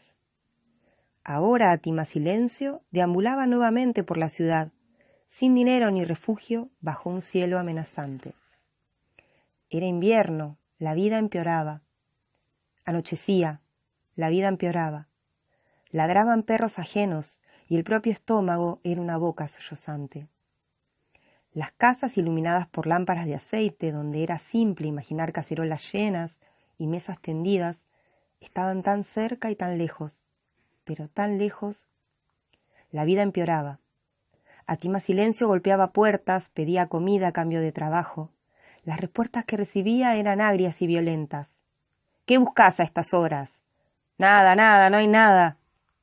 Y que no te vea más por acá, ¿entendiste? Tam, tam, tam. La esperanza llegó cuando el dueño de una casa importante salió hasta la verja y le habló con gentileza. ¿Estás buscando ayuda? Sí, señor, tengo hambre y puedo trabajar a cambio de comida. El dueño de la casa entrecerró los ojos. Sos una esclava liberta, ¿no es verdad? Así es. El rostro del hombre se transformó, aunque su modo siguió amable y elegante. Entonces vas a tener que arreglártelas con tu libertad. Vos la quisiste, ahora la tenés. Esta es la libertad. Llénate la panza con tu libertad y abrigate con tu libertad. A Tima Silencio siguió caminando por la calle adoquinada. Una de sus lágrimas vivió un poco más porque se enganchó en un pellejo de su boca reseca y lastimada. Se detuvo ante otra cosa importante. Quizás allí necesitaran servidumbre. Muchas de sus ventanas estaban iluminadas y a Tima Silencio se atrevió a tocar la campanilla. Lo hizo y juntó sus manos para pedir suerte aquella vez. La respuesta a su llamada avanzó en cuatro patas desde el fondo del parque. 2 perros oscuros saltaron sobre la verja con una ferocidad que la obligó a retroceder. Enseguida los perros de la cercanía se sumaron, y en pocos instantes la calle se llenó de ladridos roncos. Una silueta apareció en una ventana de la planta superior. Estuvo allí un momento y desapareció. A Tima Silencio llegaba al límite de su fuerza y las palabras que el amo de la hacienda le había dicho, el día que le dio la libertad, volvían sin cesar a su memoria. Escucha bien esto, vas a volver pronto, vas a volver suplicando. ¿Cómo te imaginás la libertad, desgraciada? Anda nomás, que ya te voy a ver con la mano extendida. El amo tenía razón. La libertad era atroz, era amarga. Por favor, Dios, quiero volver a la hacienda, pensó Atima Silencio. Cambio de capítulo. Según parece, o final del capítulo. Según parece, hay dones para cada uno. Dicen que cada persona tiene el suyo, aunque a veces no sea fácil reconocerlo. Hay casos de personas que no quieren, no saben o no pueden advertir cuál es la gracia, la virtud que traen consigo. A veces las descubren después de dar rodeos y hacer intentos de todas clases. Otras veces, en cambio, el don se hace evidente muy pronto. Dorel fue el típico caso de alguien que no parecía demasiado bendecido por la vida. Huérfano desde muy pequeño, ni demasiado bello ni demasiado saludable, sin un centavo en el bolsillo y, para peor, criado hasta los 19 años entre las paredes de un anticuario. Un joven solitario que se asustaba hasta de las aves que posaban. Durante las primaveras en las ventanas altas de la casona de María Petra. Pero dicen también que el destino tiene sus caminos para el que se atreve a andarlos. Y andando, Dorel llegó a la esquina, a la plaza, al puente, al puerto, al monasterio y al violín. En pocos años su inusitada virtud y su ardiente trabajo dieron frutos. El espejo africano, capítulo 8. España, un teatro en la ciudad de Madrid, año 1822. Una mujer se quitaba los guantes, ya sentada en una butaca de excelente ubicación. Aquella era su última noche en Madrid, y había decidido asistir a un concierto que brindaba una reconocida orquesta de la ciudad. La velada prometía, además, la presentación de un joven y muy virtuoso violinista. La mujer vestía con cuidada elegancia. Lo único que hubiese podido llamar la atención en ella era su capa, demasiado abrigada para la primavera española. Aún quedaba mucha gente por entrar, buscar sus lugares y acomodarse en ellos. Mientras esperaba el inicio de la función, la mujer tomó los guantes que acababa de quitarse y comenzó a jugar con ellos, como si fuesen otras manos, unas manos queridas y lejanas. Laureana, Inés, Anita, esos no. Matilde, Remedios, esos tampoco. ¿Cuánto tiempo había pasado desde entonces? Mucho, sin dudas. Era cuestión de hacer memoria. Algunos años después de la partida de Atima y Mahoma, sus padres encontraron un buen candidato para ella. Nunca le faltarían esclavos ni pianos, le dijo su padre, y en eso no se había equivocado. Pero, ¿cuánto tiempo exactamente? ¿Cuántos años? Debió haber sido en 1791, cuando su familia sufrió aquel traspié y se vio obligada a vender parte de sus bienes. Ella tenía 12 años, y se casó al cumplir los 19. Entonces, pasaron 7 años desde que Atima y Mahoma fuera llevada a una hacienda de la provincia de Mendoza hasta el día de su boda. ¿Luisa? No. ¿Esperanza? Tampoco. ¿Y ese extraño nombre que había elegido? ¿Sería cierto que el espejo se lo había dictado? ¿Cuántos años? 7. Después llegaron sus 2 hijos varones que crecieron tan rápido como álamos. ¿Juana? ¿Jesusa? No, tampoco.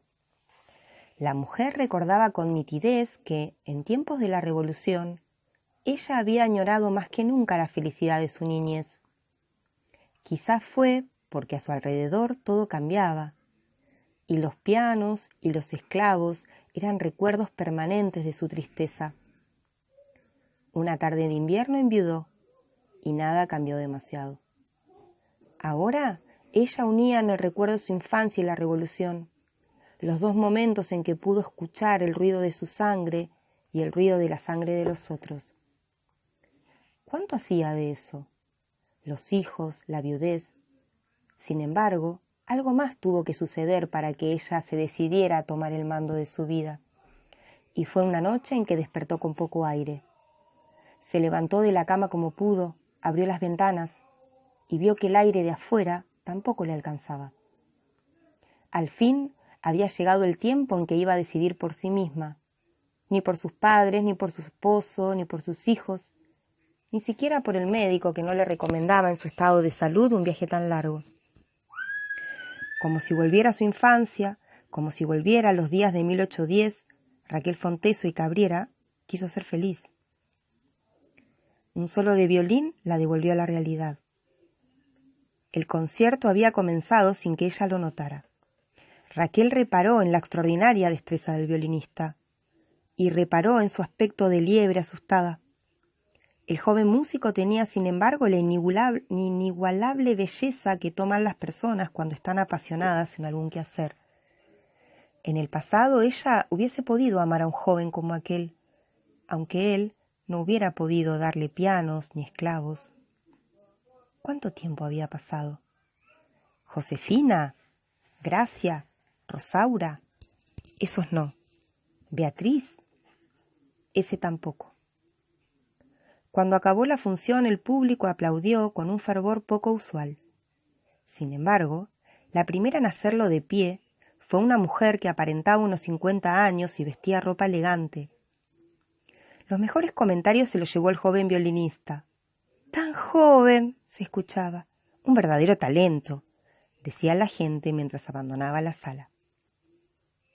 Dorel estaba en su camarín, quitándose la ropa de cena. A pesar de su nueva situación, seguía siendo un joven tímido que aún mantenía ciertas costumbres del miedo. Sobresaltarse, por ejemplo, como lo hizo cuando oyó 2 golpes en la puerta de su camarín. Antes de que pudiera responder, la antigua vendedora de panecillos de anís, que ahora era su mejor amiga y su asistente, abrió la puerta y asomó la cabeza. «Alguien desea verte, Dorel», le agregó. «No pongas esa cara de susto. Se trata de una señora que, según creo, se emocionó mucho con tu violín y desea felicitarte. ¿Puedo hacerla pasar?» Dorel sonrió esperanzado. ¿Qué otra señora podía ser la que insistiera en saludarlo? Seguro era ella, que se había enterado por algún cliente o por el periódico, o quizás se lo había dicho la tía en su visita mensual. Dorel se acomodó el cabello y se preparó para abrazarla. Con permiso.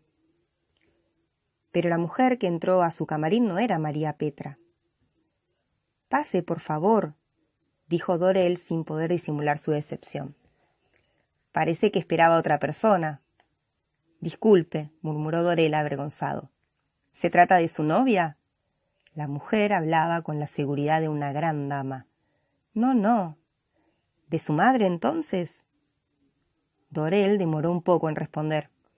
«Bueno, quizás es lo más parecido a una madre que conocí». «Ya veo», dijo la mujer y continuó. «Estará usted cansado y yo no quiero importunarlo mucho. Solo quise decirle que su violín tiene alma». «Gracias, señora. Y algo más, ya que es usted tan gentil». Raquel sacó un pañuelito de su bolso de mano. «¿Podría escribir su nombre aquí?» «Por supuesto». Dorel no estaba acostumbrado a semejantes pedidos y enrojeció. «Permítame que busque tinta y pluma». Raquel hablaba y miraba con curiosidad a su alrededor. «¿Sabe? Dentro de algún tiempo voy a emprender un largo viaje y estoy reuniendo algunas prendas preciosas que llevaré conmigo». «Gracias, señora», repetía Dorel, confundido por los elogios. «Es usted demasiado amable». «No es amabilidad.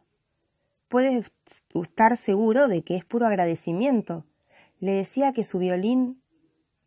Pero de pronto la dama se interrumpió. Su rostro perdió el color y cambió de aspecto.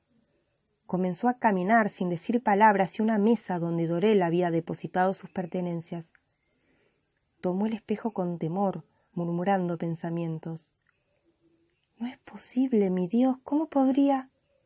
Hizo un esfuerzo por reponerse y preguntó con claridad. «¿Es suyo?»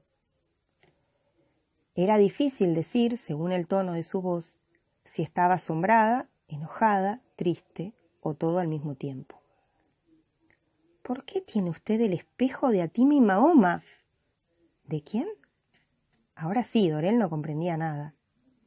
La llamábamos Silencio. Luego ella me dijo que su nombre era Atimi Mahoma. Raquel volvió al primer asunto. «Pero este es su espejo. Lo reconocería entre millones. Compré este espejo a un joven de cabello rojizo. Es decir, no terminé de comprarlo». «No puedo entenderlo», volvió a decir la dama para sí. «No puedo creerlo». Una vez más, como siempre le sucedía, Dorel se sintió obligado a dar explicaciones, como si fuese culpable de la perturbación de aquella señora, y, quién sabe, de todo lo malo que sucedía en el mundo. En verdad, aquel joven me dijo que el espejo venía de América, y que su padre lo había obtenido allí. También me dijo que... «¡América!», interrumpió la señora Raquel. «Sí, América. ¿Y quién me dijo usted que se lo vendió?». Dorel estaba transpirado de pies a cabeza. Temía que aquella dama pensara que él era un ladrón, o que había obtenido aquella pieza con malas artes. Quizás la señora imaginara que tenía tratos con las ventas de piratas. Quizás creía que había matado a algún viajero para quitarle sus pertenencias. Quizás los moros aún cortaban cabezas. Quizás doña Petra tenía razón.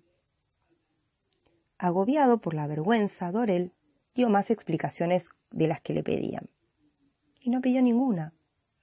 Raquel escuchó y entendió apenas el entrecortado relato, pero en ningún momento dejó de ver una señal del destino en ese extraordinario hallazgo. Igual que cualquier persona asustada por la falta de cariño, Dorel hacía todo lo posible por ganarse el afecto del prójimo, aunque el prójimo fuera casi un desconocido. «Si es que este espejo tiene una dueña, lléveselo usted. Ya hizo demasiado por mí». Raquel reaccionó como acostumbraba a hacerlo. «Debo decirle que me haría muy feliz recuperarlo, pero puedo pagar lo que usted pida». «Claro que no. Pagué apenas 3 monedas por él y hoy ya no las necesito. Insisto». «Acéptelo, me hará un favor», dijo Dorel. Porque las personas que necesitan agradarle a todo el mundo suelen exagerar. «Le aseguro que su desprendimiento no será en vano», respondió Raquel. Y a pesar de que Dorel no comprendió a qué se refería, sonrió con verdadera gratitud. Con estos pequeños sacrificios, el joven músico esperaba lograr que las moscas venenosas, los moros y los gitanos se alejaran de sus días y de sus noches. El espejo africano, capítulo 9. Una hacienda en la provincia de Mendoza, fines del año 1822.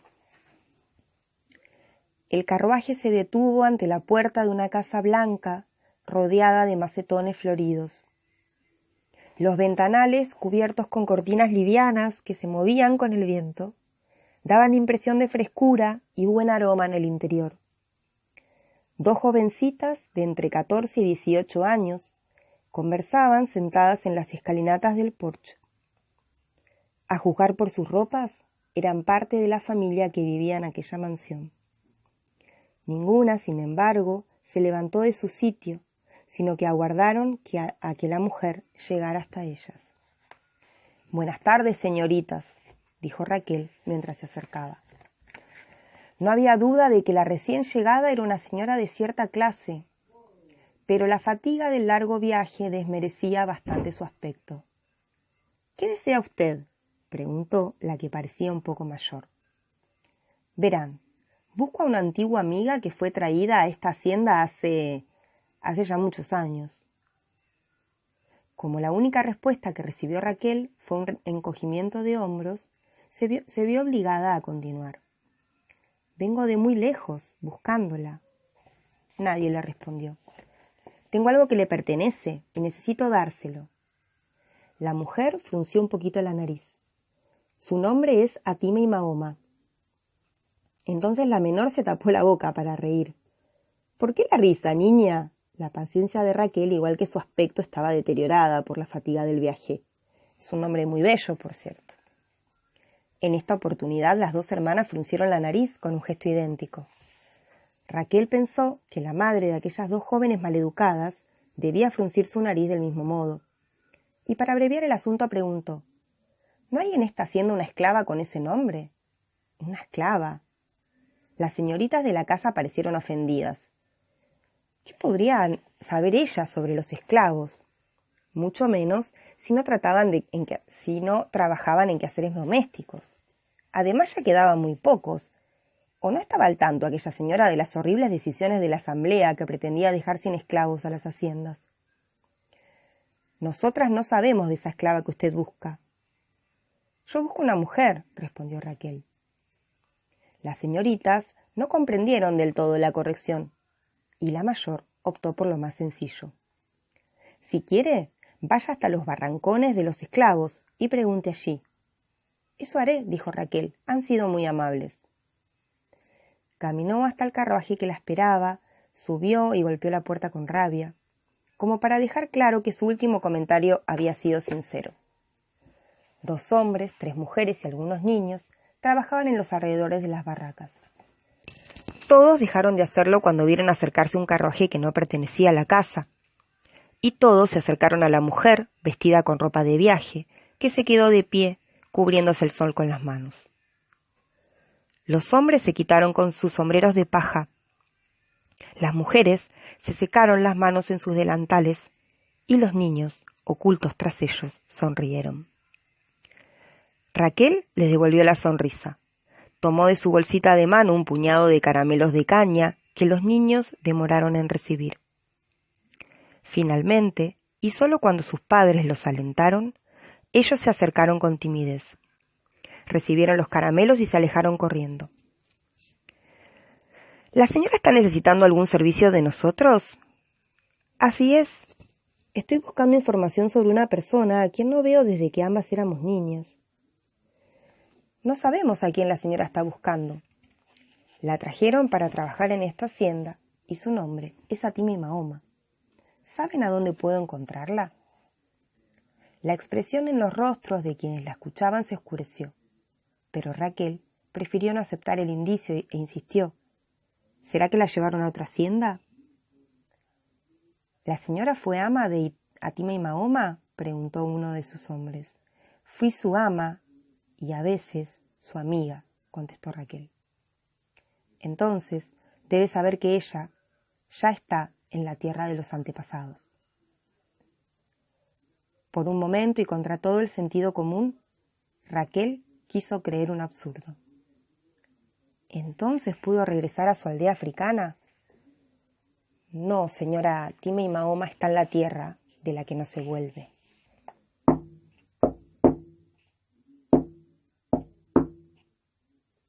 Raquel pidió un vaso de agua. Lo bebió sentada a la sombra de un árbol. De pronto se le ocurrió algo. Sus hijos, seguramente tuvo hijos. Una hija tuvo, y la llamó Atima Silencio. Pero era una muchacha rebelde que no se conformaba con su suerte. Partió de aquí y nada sabemos de ella. Raquel pidió que le repitieran aquel nombre, Atima Silencio. Ese nombre le puso su madre. Lo de Atima se entiende, lo de Silencio. Pero Raquel conocía el motivo. Silencio. Los recuerdos y las lágrimas llegaron juntos. ¿Intentás recordar tu nombre?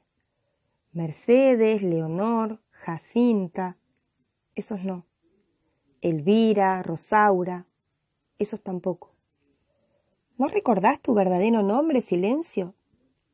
Algún día lo recordaré. Cuando Raquel logró recuperarse, volvió a hablar. Explicó que traía consigo algo que había pertenecido a Atima y Mahoma, y que no habiendo a quien dejárselo, ella deseaba llevarlo a la tumba donde descansaba. ¿Está lejos de aquí? Lejos no, señora, ni tampoco cerca. Su tumba está en el límite norte de la hacienda, cerca del río. Allí donde el amo deja que tengamos nuestro cementerio. Iré ahora mismo. Si desea la señora, podemos acompañarla. Raquel dio las gracias, pero prefería que no lo hicieran. Saludó a todos, volvió a subir al carruaje y partió. Sombreros de paja, manos y sonrisas la despidieron. El carruaje se balanceó por un camino angosto y poseado. El sol de la tarde aplastaba el aire contra la tierra. A prudente distancia del cementerio, Raquel le pidió al cochero que detuviera la marcha y la guardara allí hasta su regreso. No deseaba quebrar la paz de los muertos. «Pero señora», respondió el cochero, «¿va a ir usted a pie bajo este sol? Vea que se trata solamente de un cementerio de negros». La expresión de Raquel lo dejó mudo y apenas pudo agachar la cabeza y murmurar una disculpa. Raquel caminó entre tumbas sencillas cavadas en la tierra.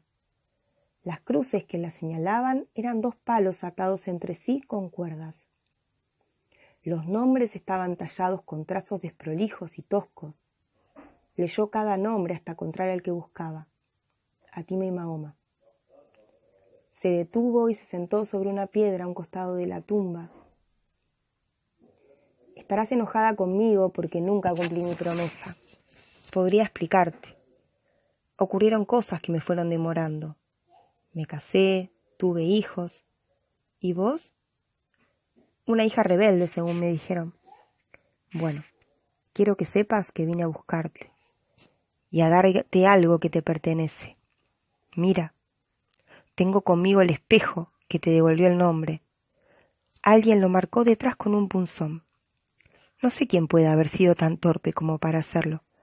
De todos modos, es tu espejo, tu pequeño espejo enmarcado en ébano. No te separabas de él, ¿te acordás?» Raquel dejó de hablar por un largo rato, luego llegó al asunto que más le importaba. «Tengo miedo y a veces me siento muy sola. Tengo mi piano y esos esclavos que me miran con recordes de las sombras. No como vos, porque vos me querías, ¿no es cierto? Mis hijos están lejos como los árboles y se parecen a su padre, tan altivos y ocupados en cosas que no comprendo. Vos hubieses estado conmigo en este trance. Dice el médico que con muchos cuidados podré sobrellevar la vida». Raquel escuchó pasos a sus espaldas, suspiró con fastidio. Luego cambió el tono de voz y giró para hablar. «Le dije que no me molestara». Pero no era el cochero quien estaba parado a sus espaldas, sino una joven negra. Raquel palideció. «¿Atima y Mahoma?», preguntó balbuceando. «Atima Silencio», le respondieron. El sol declinaba. Las 2 mujeres seguían hablando. El cochero se había dormido y despertado varias veces y hasta se había asomado para asegurarse de que la señora Raquel estuviese bien. Había mucho que contar, mucho que preguntar y responder. La noche, que no sabía de encuentros, se les echaba encima. «Atima Silencio, ¿querés contarme por qué regresaste?» El amo de la hacienda tenía razón. La libertad es muy dura para nosotros, señora, y estoy cansada. Raquel tomó entre sus manos el rostro de la joven. «Es dura, sí». La señora Raquel estaba pensando alguna cosa que la alegraba. Se notaba en el brillo de sus ojos. «Hace muchos años tu madre fue mi doncella. Si estás de acuerdo, podrías tomar su lugar. Vivirás conmigo en la cárcel grande y hasta te daré un pequeño pago, ya que sos libre». La luna y la sonrisa de Atima Silencio se parecían mucho. Con tu permiso, Raquel se dirigió a la cruz que le daba nombre a aquella tumba. «Me llevaré a Atima Silencio de regreso a casa». Era tiempo de irse. Raquel recordó el espejo que la había llevado hasta allí. Como le dije al violinista, no fue en vano. Y se lo entregó a la joven. Un rato después, Raquel y Atima Silencio seguían conversando sentadas frente a frente en el carruaje. «¿Es cierto que el propio general San Martín firmó el espejo?» «Sí, señora, es muy cierto». «Por favor, contame bien esa historia». El cielo estrellado de la noche recordaba el espacio de la libertad. El carruaje avanzaba a favor del viento. Final del capítulo y del libro.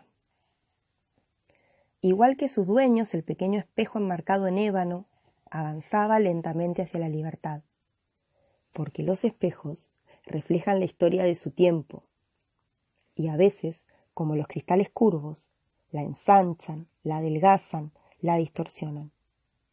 Así fue avanzando el espejo entre los tambores de un pueblo que vivía en su propio mapa y un mercado de esclavos en el Río de la Plata.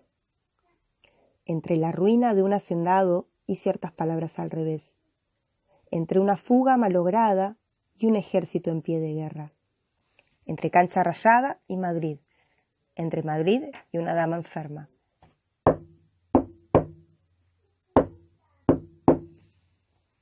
El pequeño espejo enmarcado en ébano, lustroso, seguirá su indescifrable camino por mercados remotos, museos, cofres y naufragios. El espejo, no más grande que la palma de una mano, con una marca chapunzón en la parte inferior del dorso, que nació cuando un cazador africano lo talló con amor y paciencia para obsequiárselo a su esposa. El mismo que fue exhibido en una casa de antigüedades y conoció de cerca los fantasmas de María Petra. El que fue de teatro en teatro junto a un violín virtuoso y reflejó los ojos enamorados de una vendedora de panecillos de anís. El espejo que acompañó a Tima y Mahoma y supo que, al nacer su primer hijo, allá lo llamó José y Mahoma para unir las dos orillas de su vida, un general de la libertad y su abuelo africano.